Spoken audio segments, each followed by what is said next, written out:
Loué soit Jésus-Christ, sa paix soit avec vous. Les musulmans et l'islam disent au sujet de Jésus qu'il est un prophète, comme tous les autres prophètes, dans la lignée des prophètes qui ont précédé Mohammed, lequel serait le dernier et le sceau des prophètes.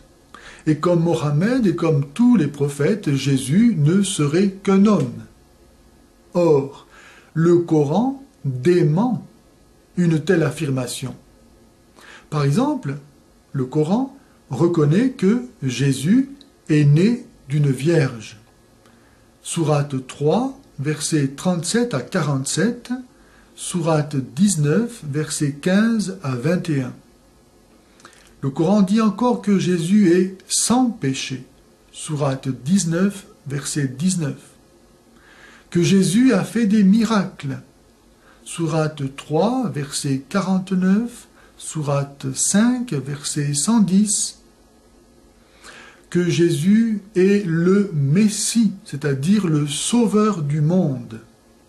Sourate 5, versets 17 et 75. Que Jésus est le miracle de Dieu. Sourate 3, verset 47. Que Jésus est l'Esprit de Dieu. Sourate 19, verset 17. Que Jésus est la parole de Dieu. Sourate 3, verset 45, Sourate 4, verset 171, Sourate 19, verset 34. Que Jésus est la vérité. Sourate 6, verset 73, Sourate 19, verset 34. Que Jésus se trouve actuellement auprès de Dieu. Sourate 3, verset 55.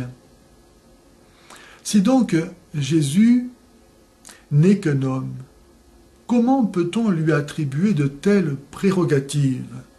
De quel autre homme dit-on de telles choses?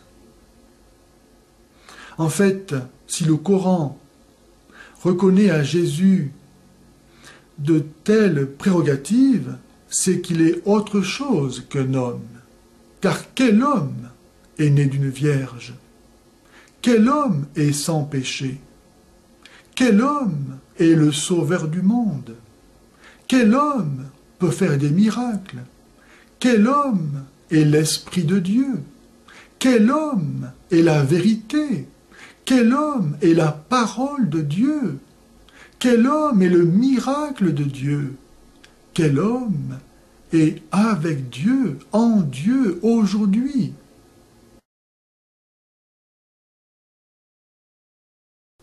En fait, les rédacteurs du Coran ont été influencés par la foi chrétienne au sujet de Jésus, comme ces versets nous le disent.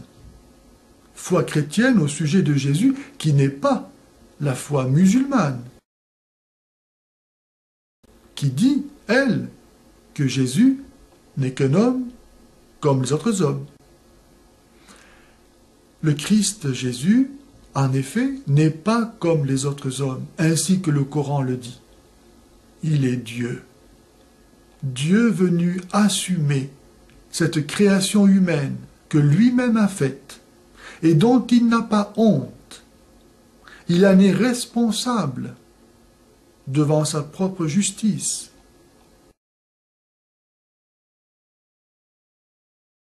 Parce que l'homme, par le péché, s'est éloigné de Dieu, Dieu est venu le chercher. L'homme, par son péché, a voulu se faire Dieu, alors Dieu, pour réparer cela, s'est fait homme.